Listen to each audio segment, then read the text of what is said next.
Live from the backstretch at historic Saratoga Race Course, this is Racing Across America with Seth Merrow.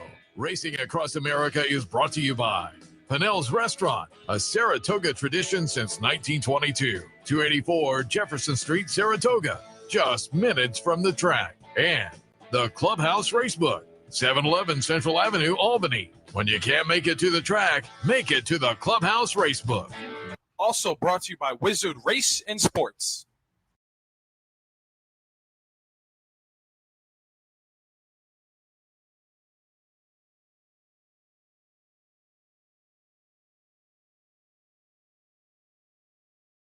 Good morning and welcome to Racing Across America on this Wednesday morning as we kick off week number 3 up here at Saratoga. Seth Merrow live from our Clare Court location on what is at this point, knock wood, a nice morning here. It is a little overcast and I suppose threatening, but at this point and so far the entire time I've been in here this morning, if this keeps up, it'll be an okay day, but we'll see how it plays out throughout the afternoon.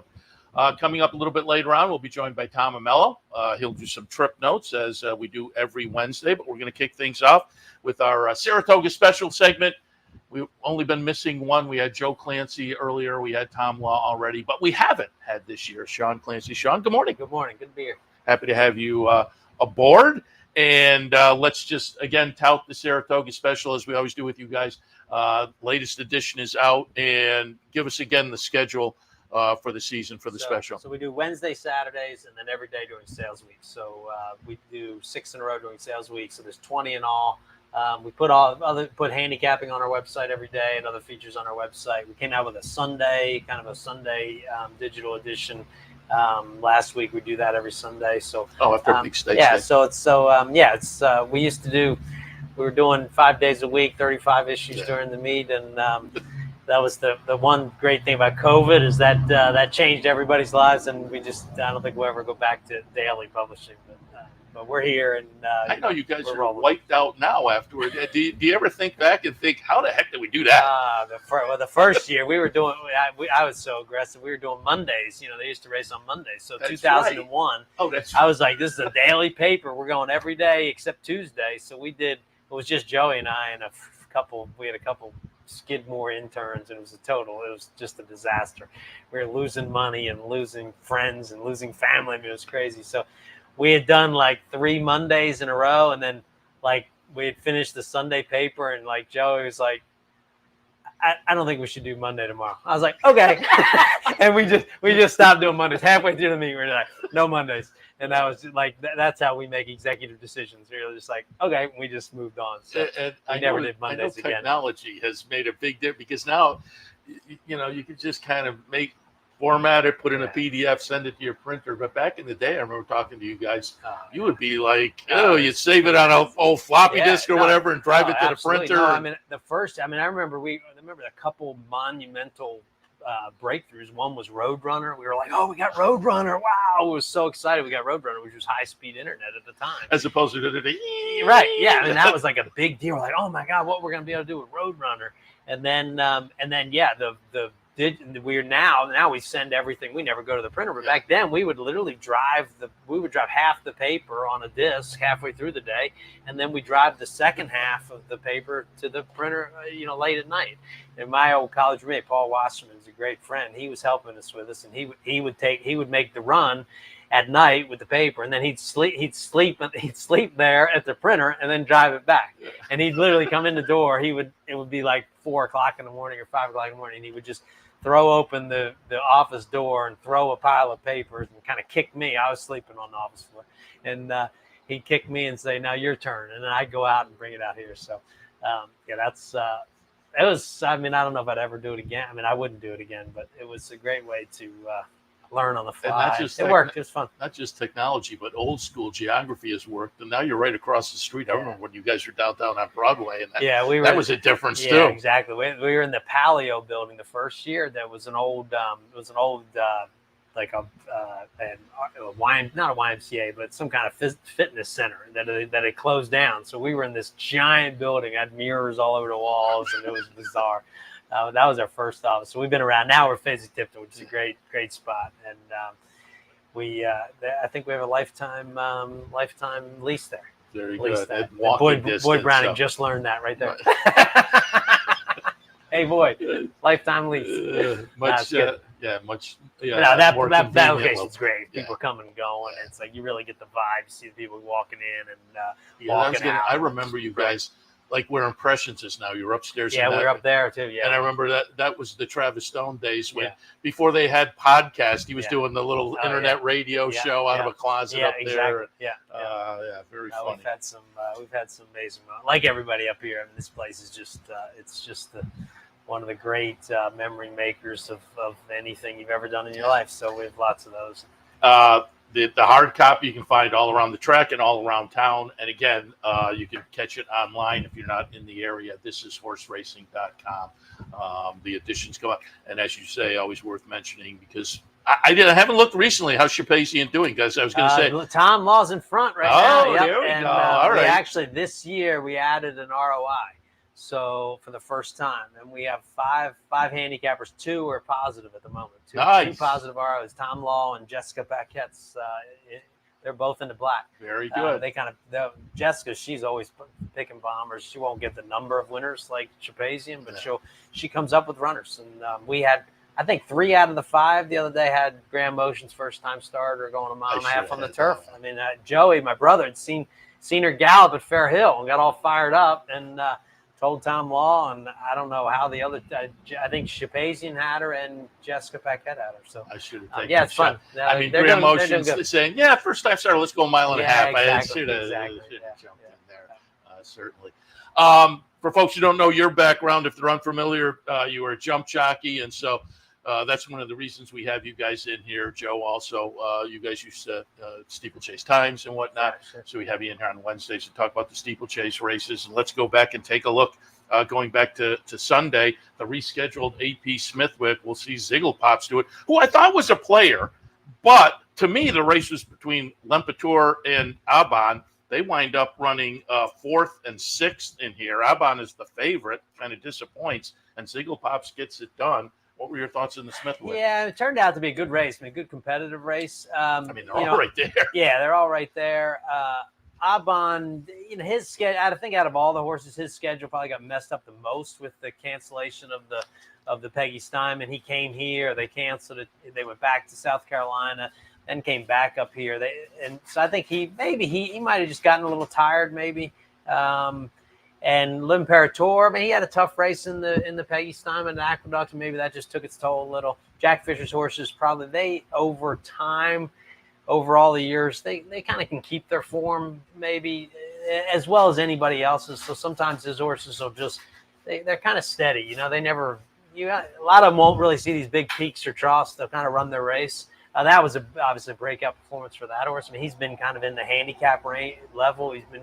We have a rating system, so he's been like winning 120s, one kind of 30 type horse, and stepped up to the grade 1 level, and the Peggy Steinman ran well there. And then, that race yesterday or Sunday that was a breakout performance. I mean, really good performance. He made up a lot of ground, got in trouble with the circuit to go. The horse in front of him made a mistake. He almost went inside the cones for second. And Graham Waters actually said that might have helped because it kind of kept him, he held on to him longer and got a great run up on the inside. And if you go inside one of the cones, you're disqualified. So understandable. Yeah, so he was in really tight spot with the circuit to go. If you watch the head on, Wes Newton made a mistake in front of him, kind of backed up in front of him and went left, and he had to really take up out of there. But racing sometimes there's a curse is a blessing, and Graham said he held on to him longer, and they were running right along.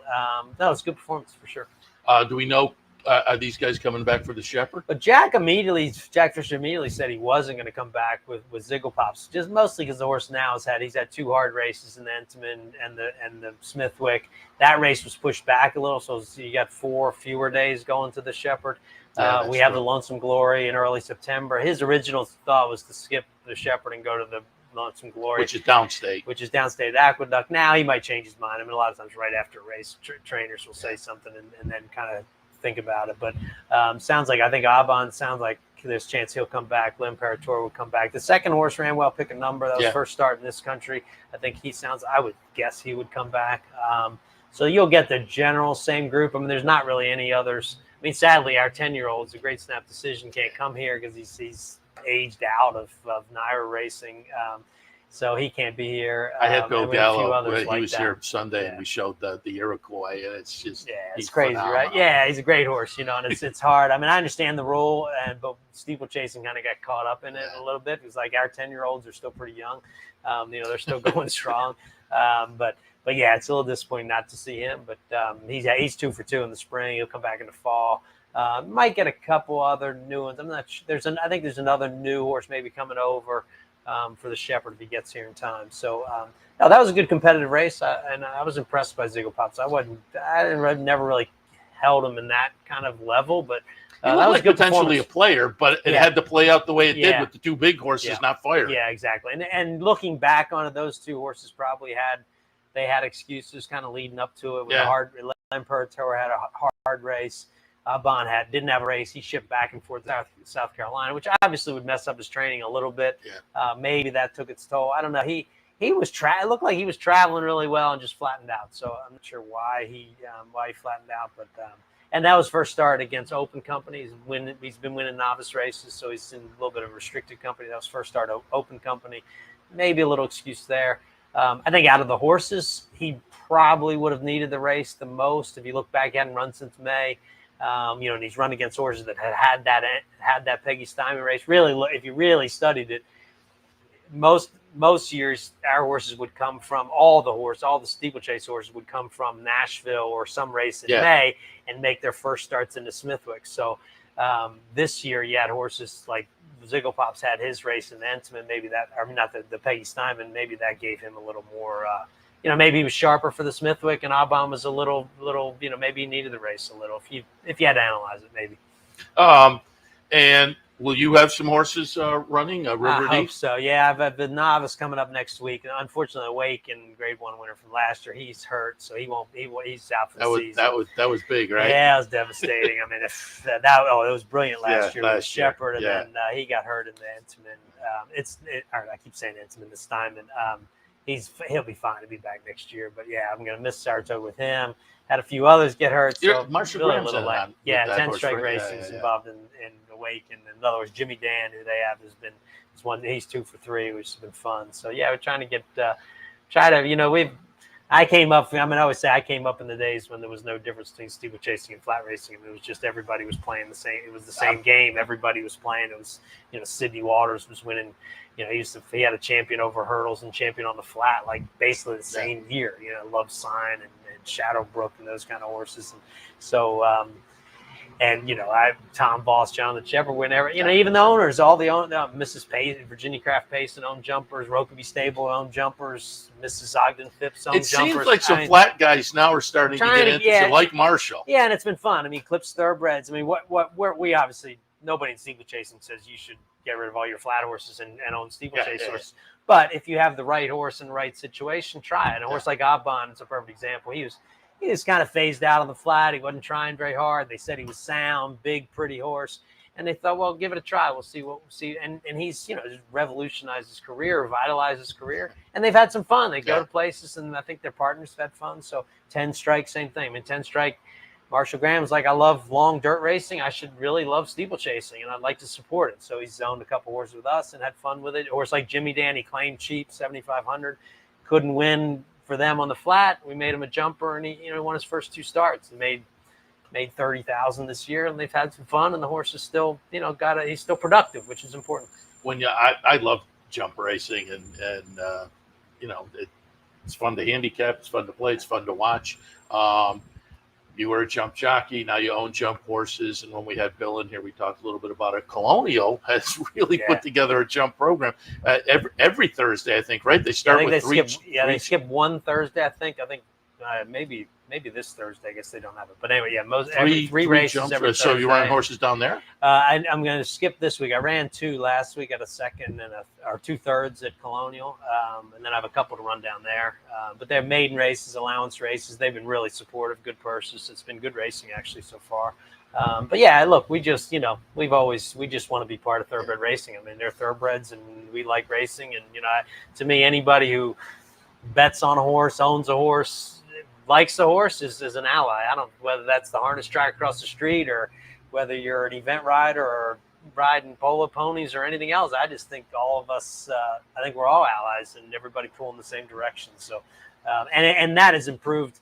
I mean, it was fun. I mean, I was riding races in the 80s and 90s here, and it was like the press really would just take shots at the steeplechasing, and it was like we're kind of going like, wait a minute, we're not like we can't be a big problem here, like and it was really it was hard, and it really it really made I think it really made a real negative impact on our sport, and those the daily writers right now, I mean they just, you know, you'd see the New York Post and the New York Daily News and the Racing Form. I mean, they would just it was like they were just taking shots at steeplechasing. And like I said, the whole time we're going like, wait, we're just playing a little part here. And why not embrace it? It's, you know, again, we're not trying to it's fun, I think, replace flat racing by any means. We're just a part of thoroughbred racing. So. And as a former jockey, I'm sure you can sympathize with the current jockeys in that they race here on Wednesday.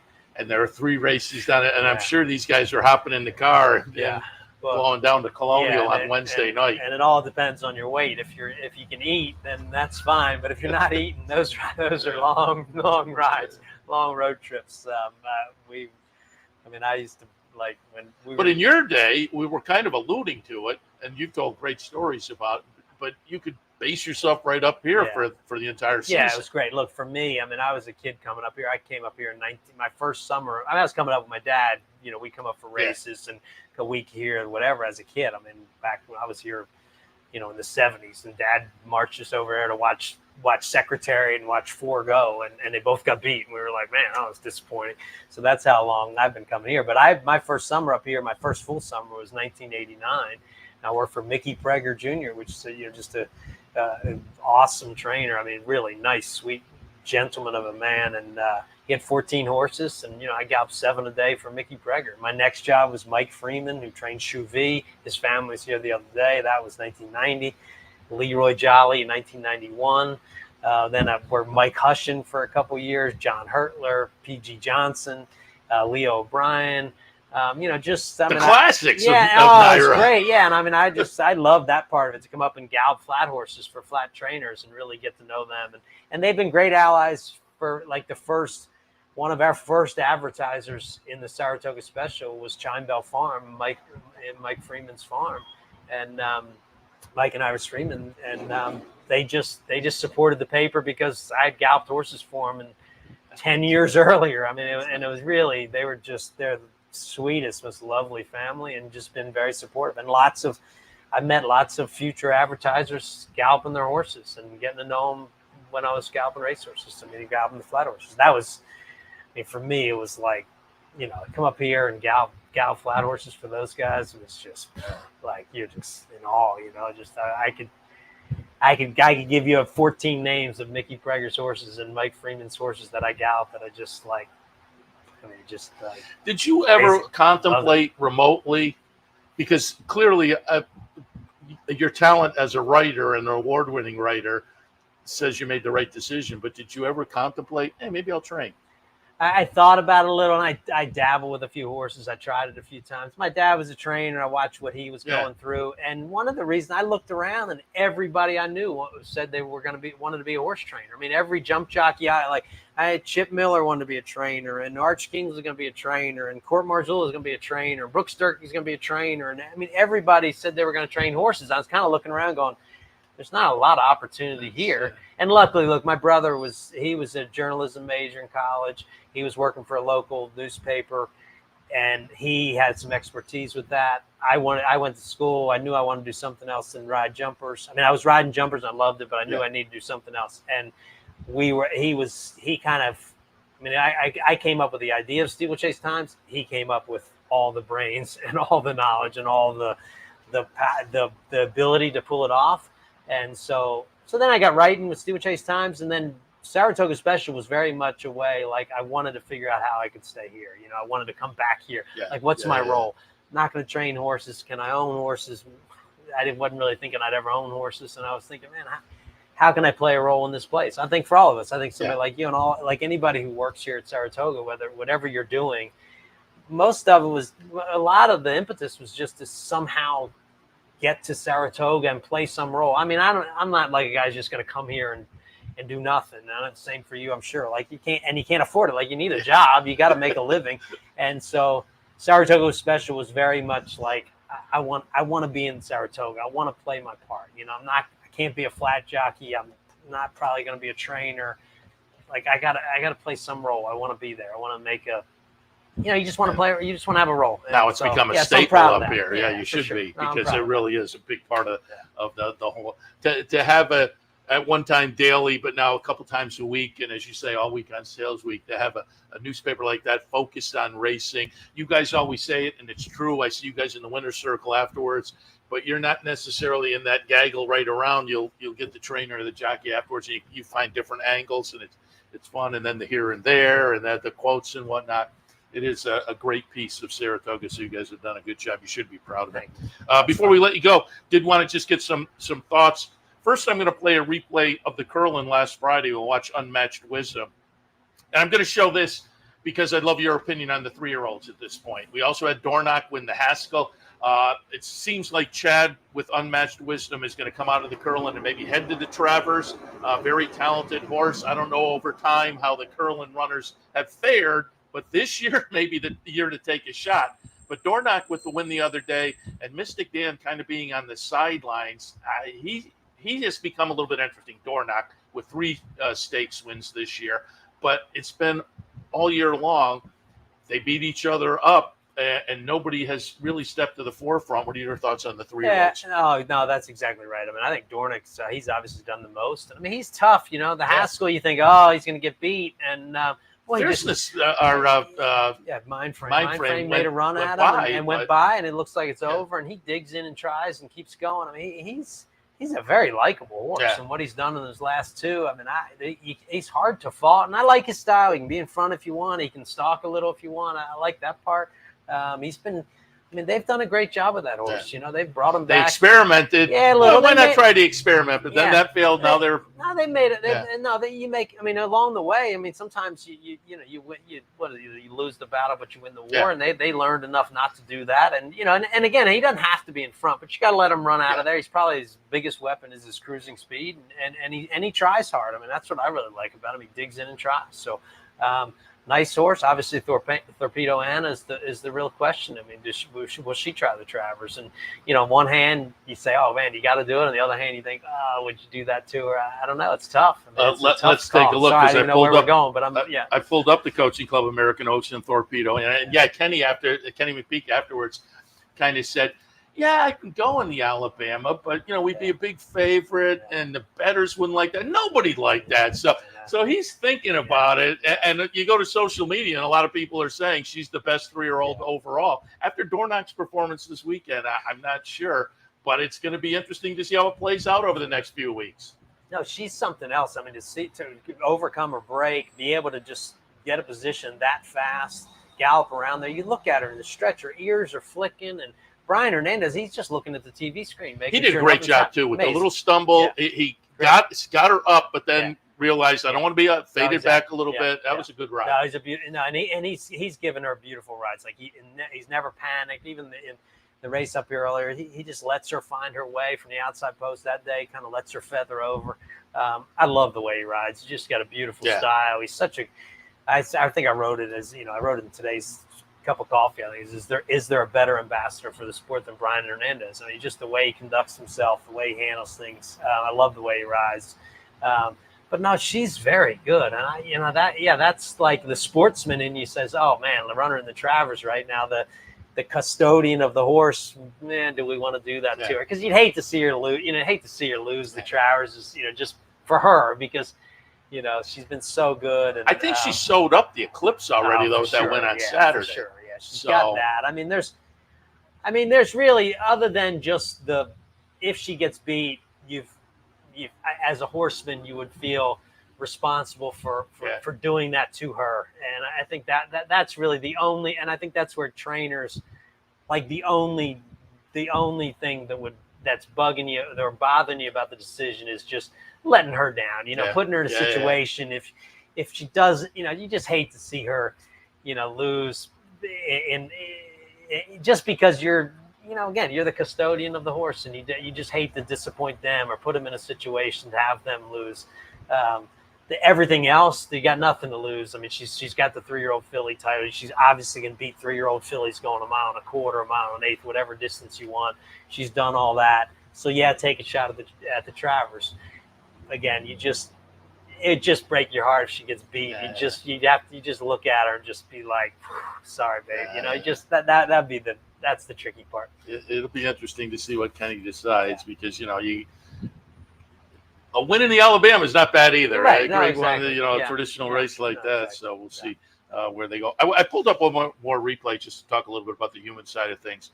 The Lake George, the winner here, is Pounce, and I just wanted to show that because Mark Cassie's having a really nice meet. Really and on the trainer's side of things, I think it's been fun. Cherie DeVoe has been having a nice meet. Yeah. They're the traditionals, Todd Fletcher and Chad Brown, but I think we've had some others that have been a little bit notable, including this win by Cassie this weekend. But Cassie's had a great meet. He looks like he's brought up more horses kind of with intentions. I think in some years in the past, he'd just bring a lot of horses and run them. He's a guy that runs. I mean, I like that about him. He's not afraid of running. But no, he's brought up good horses. I did a stable tour with Cherie DeVoe the other day, kind of before, it was after her 2 wins before that first-time starter. I think it was Sunday morning, so it was after the first 2 and before the next 2. Her stable is, one horse after another. You like stand back and they are just the pedigrees, the looks, she is loaded. She's someone you look up at every day. It seems like every day I look in the form, she's got another big owner and another nice horse. Like, wow, look at this. Without the parole, who won first time out. And he's got a filly, just beat the boys in England. He's a serious stallion, could make a real impact. And she's got an absolute devastating. Her shed row is just. I walked out of there just awed by him. I had Cherie and David and Gordo in together a few days ago, and then they were talking about working together. He on the bloodstock and she training, and I'm looking forward to Vav up here. They've proven. They're a good team. They're doing a great job together. Recruiting the horses, training the horses, handling things. And you can see it's a short amount of time. And I asked her. I said, did you ever think you'd get to this point when you were back there? She goes, in my pod? I'm like, yeah, she literally, the first year here on her own, she was working out of a pod, was her tack room kind of back over here. And you could tell she just, just trying to make it. And it was just, it was a battle. And she and David both, they've built that stable up, and they've got 125 horses between here and Kentucky. And they've got a very, very deep shed row. Yeah, human side of things is fun. On the jockey side of things, it's usually I ride. Flavian Prout's riding well. Dylan Davis is on the ROI side of things. He's doing all right too. He's riding great, that kid. Yeah. And he's always been a good rider, but now he's got his confidence up, and he's getting more business. He's getting in the barns with Clement and Cassie and people. He'll go strength to strength for sure. Let's just hit on Saratoga Special one more time. I want to remind people it's still available to pop into the Readers Club. Yeah. We have a Readers Club, which is a kind of a way to, if you want to support the paper, like NPR, support independent journalism. That's a way to do it. You get some extra content on the Sundays. We do a podcast for them. We get a mug, a hat, some swag. That's a fun way to do it. But we're online every day. This is horse racing, so the pics are online every day. We put some of the features of the paper, digital and print, every Wednesday, Saturday, and then every day during sales week. So 20 issues in all. And as I said before, we are just proud to play a little part in Saratoga, and that's what it's about for us. And I will reiterate, you should be. A great job you guys do with the newspaper. Your brother Joe, Tom Law, but also there's the whole lineup. I sit up a row. They're all in front of me, the whole lineup of the special interns this year. Or anything, are they? No. I appreciate their How does the class look? Can you tell they're going to make it, or are you thinking, I'm worried about these? You have a Newhouse, a Syracuse Newhouse participant in there, and I'm a Newhouse grad, nice. So I'm automatically giving her the thumbs up. That's good. But then you have the regular. The young intern last year was fun when I brought in the both sides. We had the youngest and the oldest interns in history, right? We had Alec DeConzo 16 or 15 when he probably started, and Terry Hill was in his 70s. So now again, that's another great part of it. I mean, it's been an honor and a real prideful kind of thing to give kids. Kids get a chance. You get an email from Travis Stone saying, I want to be a racetrack announcer. I'm in college and I don't know how to do it. And I said, come work for the Saratoga Special, and then you see him call the Kentucky Derby, and Gabby Gaudet, people like that, Brian Martin, and our friend Nato. Brian Natto's. Yeah, I mean, it's just one after another. And John Panagot, and just Pete Fornatel was originally, Frank Scatoni was the original. Quint Kestenik went from here to ESPN. He's on, he's doing college football, and it's just one after another. Mary Eddie's doing CNN, a great job right? Here. Yeah. Katie Bowe Williams is on CNN. So, you can do all kinds of different. If you can survive the special, you can survive anything. Somebody, it was either Joe or Tom. We were in here and we were talking. You guys have to have like the Wall of Fame in your office. No. It's again. It's been a very rewarding part of it to give you young kids want to get in the sport, and then they make a positive impact. Amplify and East Montplaisir. I mean, there's just one after another. I mean, and I'm leaving people out. There's just been a great group of people come through there. And it's again, I'm up in the press box, and these interns. That's fun to kind of watch them, and a few years later, oh wow. Yeah, no, and it's baptism by fire. And we tell them, like, you can sink or swim. You can make the best of it. You can make the least of it. It's up to you, and you can see right away they got an attitude. I remember one year there was like 10 of them sitting there the first day. 3 days later, there was like 5 of them. Yeah, exactly. Yeah, and you knew those 5 were into it. Yeah, no. We always say we haven't blown the turn early, and you can tell. You can walk. You're like, I don't know, this one isn't gonna last. Last 2 years, they've been dedicated. But there was that 1 year. They don't all work, and that's again, we tell them, look, we don't have time to manage you. It's up to you to make it. You can make the most of it, or you can make the least of it. I mean, Travis Stone's a perfect example. He came to me and said, do you mind if I call races during the day because I want to get some demo tapes? I said, Travis, I don't care what you do during the day. You can stand on your head all day. Just come back with a 1,000-word recap every day. I don't care what you do. And he literally would stand on the roof, call the races, run down, get the interviews, write the stories. And his demo tape for his first job was Louisiana Downs, and his demo tapes were from Saratoga that summer. Chowder's First was one of the races that he picked, that he had called from the roof and was on his demo tape. And then the other part for all the kids out there listening, one of the reasons he got the job at Louisiana Downs because they had 2 positions to fill. One was a racetrack announcer, and one was in the press box, notes, press releases, somebody to write. And they looked at Travis and said, wow, here's a guy who can do both. And that was from his experience writing for the special. Excellent. So even if you don't want to be a writer, like that writing experience might open the door for you. It might get you a job. So it's wild. It's wild. That's fun. Sean, appreciate it. Again, every Wednesday we'll cycle you guys in, and we'll talk about the steeplechase races as they go on future Wednesdays as well. Hopefully they go on future Wednesdays if the weather holds. But we appreciate the visit this morning. Keep up the good work, and we'll talk again. Thanks for having us. All right, we'll take a break. When we come back, Tom Amello will do some trip notes. Stay tuned.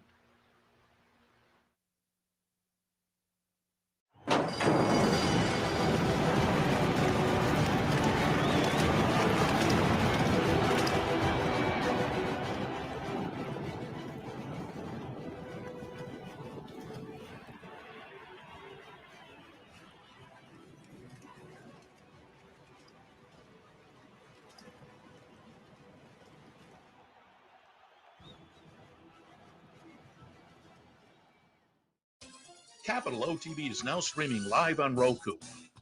The RTN Racing channel on Roku lets you watch OTB TV live through your Roku device or your Amazon Fire Stick, rather than being limited to computers and mobile devices, which means you can now watch OTB live wherever you are. Simply open Roku, scroll to find the RTN channel, then click on OTB TV. OTB TV on Roku. Try it now.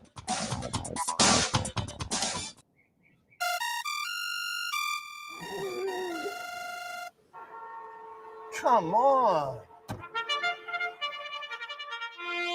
I want sales reports on my desk by Monday. Whoops. My bad. Love racing? RTN brings you every live simulcast on your home television, plus live video streaming and race replays on your PC and mobile devices. To order, visit rtn.tv. RTN, a breed apart.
Welcome back to Racing Across America. Seth Merrow live from our Clare Court location. Happy to be joined now, as we are every Wednesday, by our friend Tom Amello. Some trip notes. Tom, good morning. Good morning, racing fans. God, it's good to have a spot every Wednesday.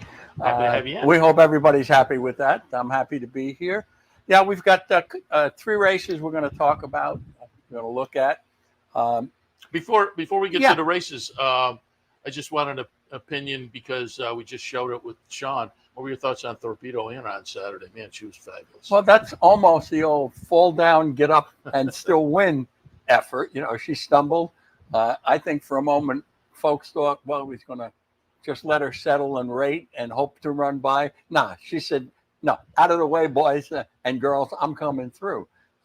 Absolutely impressive. It's good for McPeak. And, you know, I think more than anything else, Ken McPeak is a man of the people. And he's a popular guy. He's got opinions about the game. He runs his horses. And he's been fortunate to have a couple of good runs. So... And now it's going to be interesting to see over the next few weeks where he decides. We talked about that with Sean. It's going to be very intriguing. The thing is, you know, in the land of Twitterverse, if you will, someone said, love to see her in the Travers, but I can't wait to bet against her if she's in the Travers. I'm not talking that. That's what they said. The first race we're going to talk about today is from July 20th. It is the first race on that card. And, you know, you were talking with Sean, with Sean about the, you know what? I just lost his last name. Oh, Clancy. Clancy. I just lost that. Okay, with Sean Clancy about Sherry DeVoe. Sherry DeVoe had 2 horses in this race, the favorite Profound and another horse Without Caution, both first-time starters. Fortunately or unfortunately, DeVoe got the win with the long odds horse Without Caution at 13-1. But we're going to talk about two horses in here. The 6, Profound, who is the favorite from Sherry DeVoe, and Hands of Time, the 7. Both of these horses throughout the race are in and among and are clear, but then it's not clear. And when we break the race here, you'll get a look at what happens here. And these are, one's a little more subtle than the other. The 7, Hands of Time, gets steadied early on and then in mid-pack, but keeps on.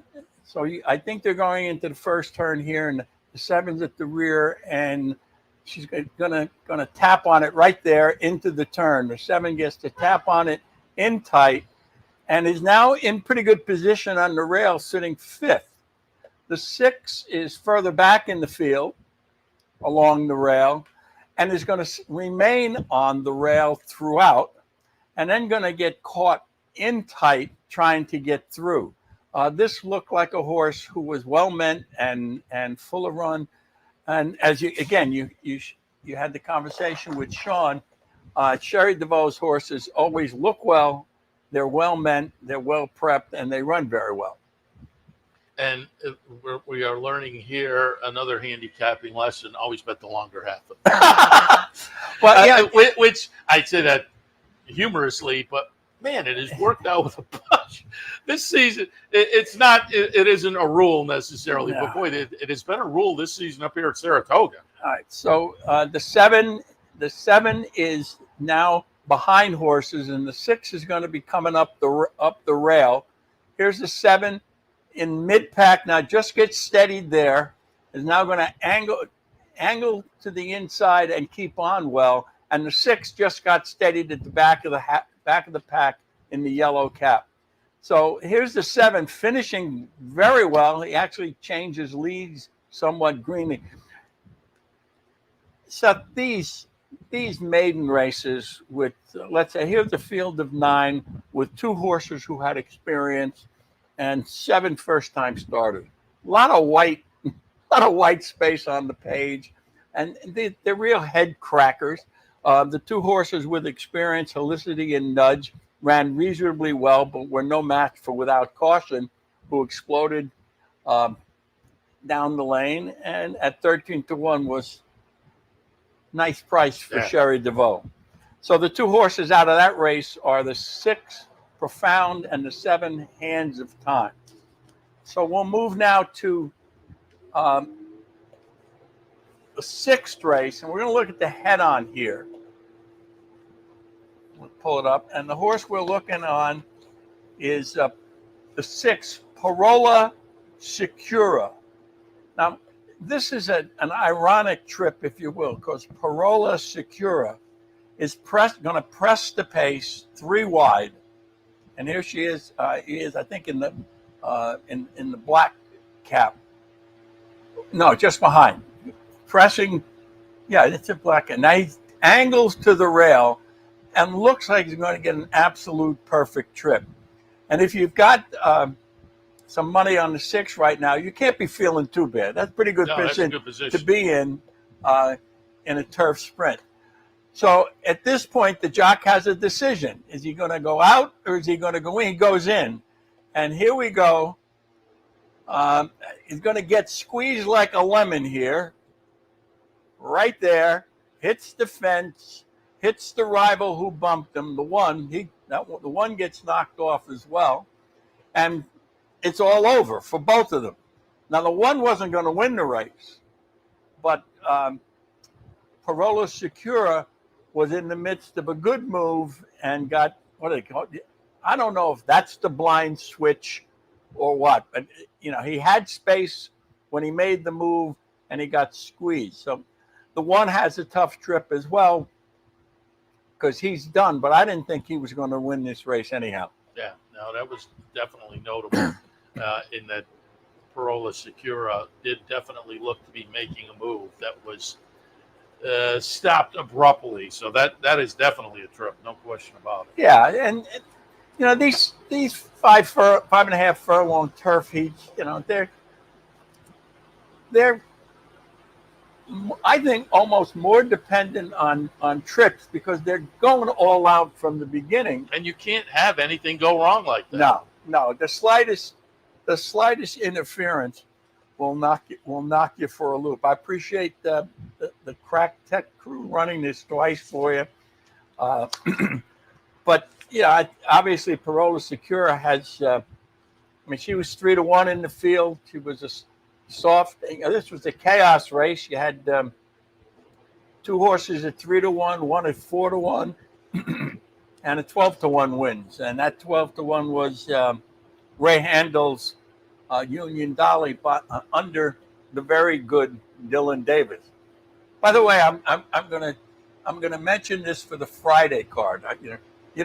Seth, we work ahead, and I want to give a salute to the New York Racing Association for getting all these cards up early. Yeah. You don't have to handicap them early, but it gives you an opportunity to feel good about where you are when they say we're taking everything off the turf and you have to start all over again. Before we get to the last race, I'm just going to throw this to the guys in the control room. I want to take one more break before we continue. So if we can take a break, that would be helpful, and we will come back. We have another race to look at, and then we'll do a little handicapping as well. So again, just a quick break. We'll be back in a second.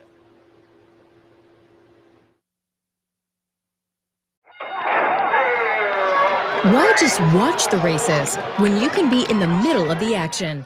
For nearly 20 years, Bonaventure Stables' share-based ownership program has made thoroughbred ownership affordable for the everyday fan. Ownerships of 5 and 10% are now available on a nice selection of horses. As a partial owner with Bonaventure Stables, you'll enjoy all the benefits afforded every owner. Visit with your horse in the private stable area. Greet the trainers and jockeys in the paddock. And when your horse wins, savor the moment in the winner's circle at Saratoga, Belmont, Aqueduct, or wherever you bring home the prize. Based in historic Saratoga Springs, Bonaventure Stables has been training winners and creating memories since 2005. Learn more, see available horses, and meet our team at bonaventurestables.com.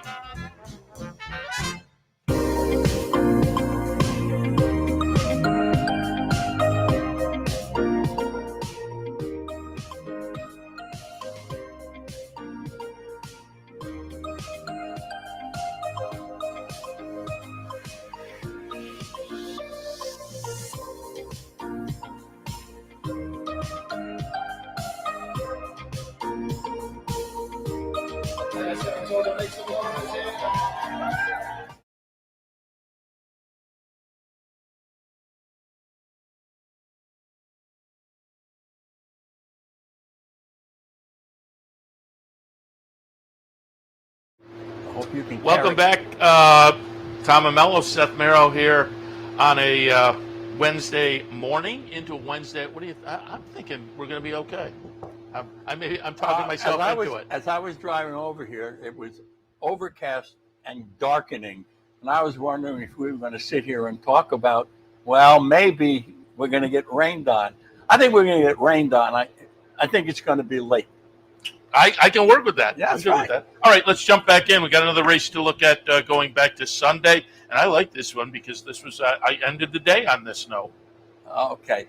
Well, in golf, when people ask how Ben Hogan got so good, his answer is, I dug it out of the dirt. On the outside here, you're going to see the 12-horse Hush of a Storm at 7-1 running by this field like the field was tied to a bloody post. I mean, so the question is, how the heck do you play post 12, and how do you pick a horse like this? I'm digging it out of the dirt.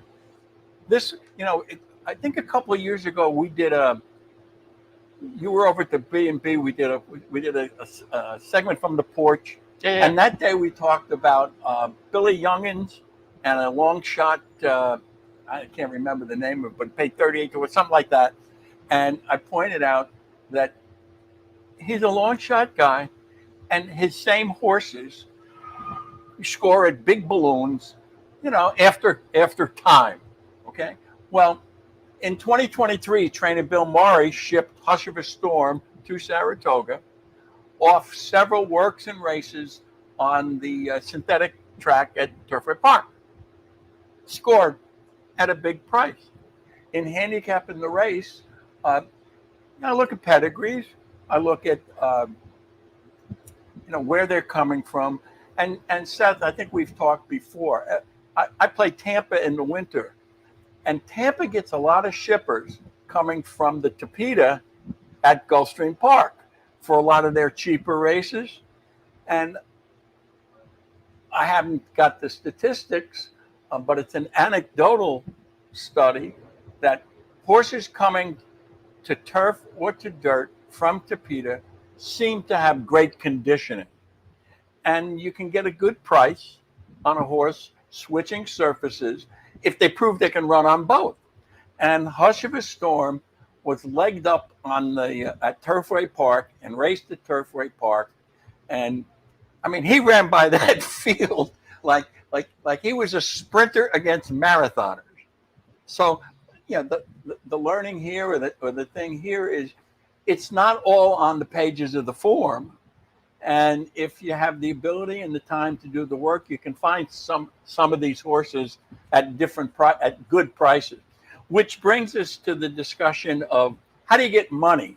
How do you get money out of the pools when you like a horse who's at generous odds? Now, I'll ask you this question. There's overlay, and then there's long odds, long shots. Where would you call the cutoff? What would you consider a long shot? 8 to 1 starts to get your interest. Yeah. But I mean, if you're like the other day, I said on the handicapping show, I did a pick 3 bankroll last Sunday, and I kind of kicked myself. I hit the early pick 3 and got everybody some money, and then I played a later pick 3 as well. And the last leg was with the Chad Brown $30 horse Moore's Law. Okay. And I said it's Sunday, so I was done with the work, so I was just kind of watching and playing.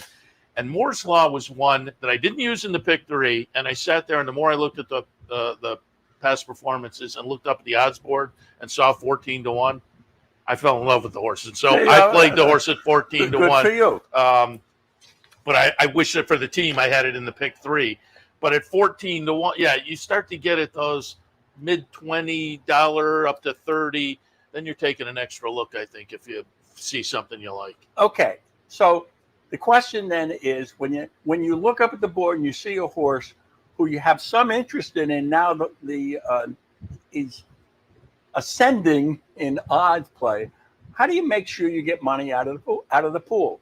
Well, I'm just talking now about a single race, vertical play, if you will. Obviously, you got to make a win bet. You have to. Yeah. Okay. Now, I don't care if it's $2 or $20. You just have to have a win bet in the event this crazy horse crosses the finish line ahead of the pack. Okay. So what are you going to do after that? Well, the rule that I follow is anytime I think a horse at long odds is good enough to win, God, he's got to be good enough to run second. Okay. So I am not a place better. If I have a horse 14 to 1 or more like you have, and not even depending on the size of the field, I'm going to bet to win, and I'm going to at least bet $1 all exacta. Now, once you have that, if he runs second, you're guaranteed to get a pretty fair price, and then I'm going to press or push the logical horses, because whenever you have a long odds horse, who are the most logical horses in the race to beat you? The favorite, the second choice, the third choice. So I'm going to press there. Now, the other way, and I'm not a trifecta player today. I think the 50-cent trifecta pool has diminished the value we used to get out of a trifecta play. But if you have a horse, long odds, and you want to just single him in the third hole, obviously you're building an upside-down pyramid.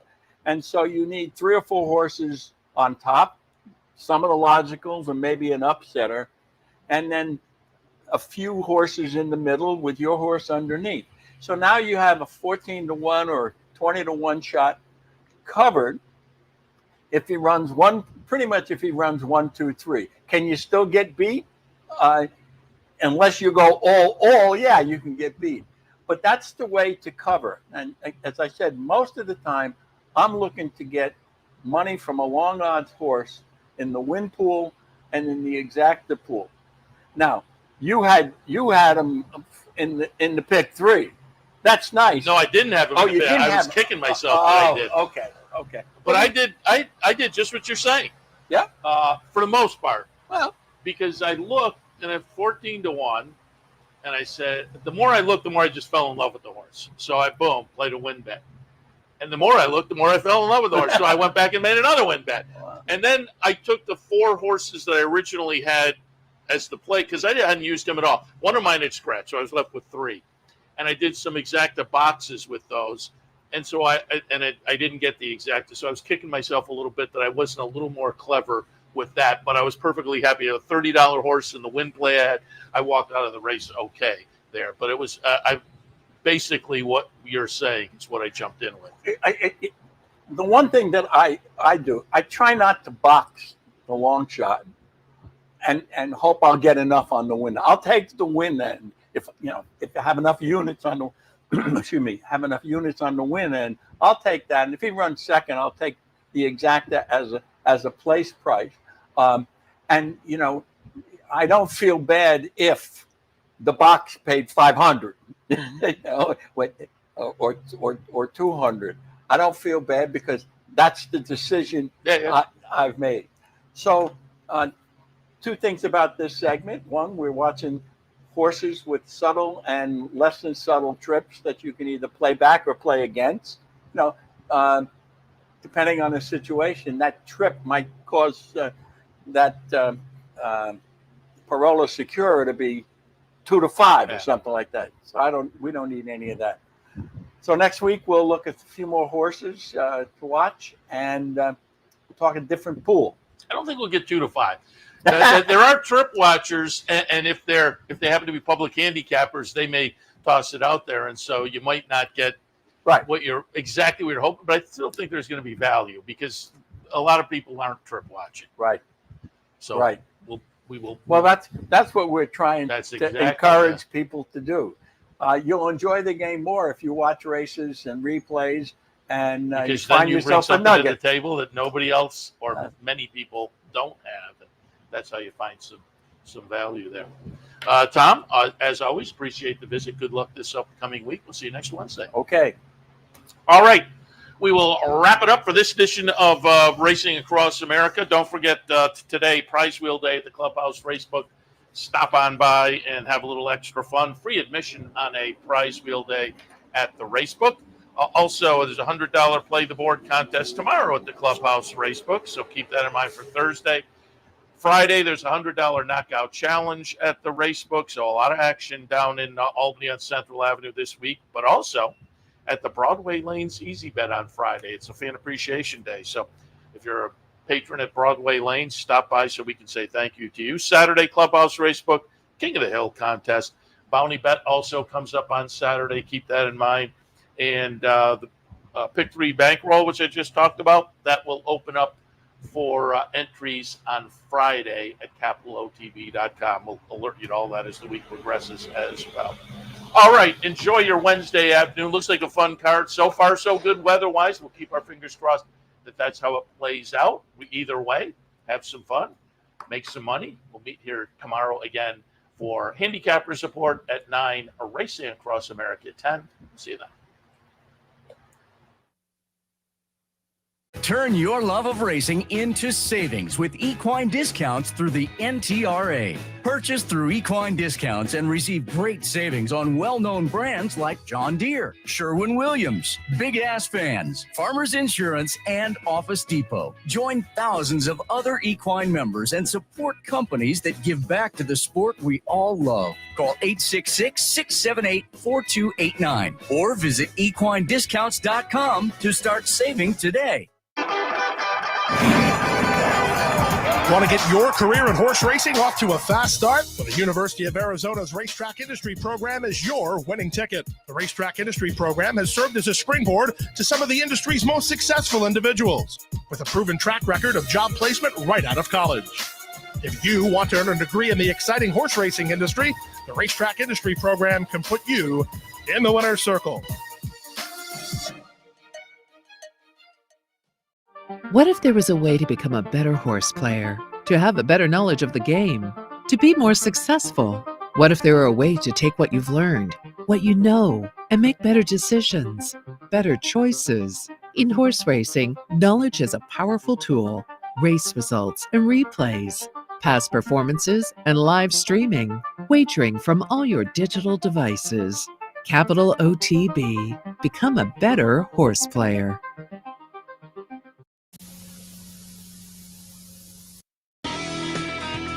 You've been watching Racing Across America.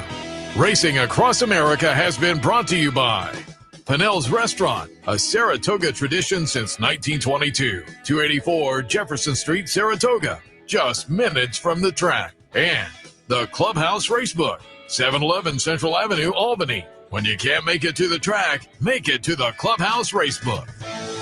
Also brought to you by Wizard Race and Sports.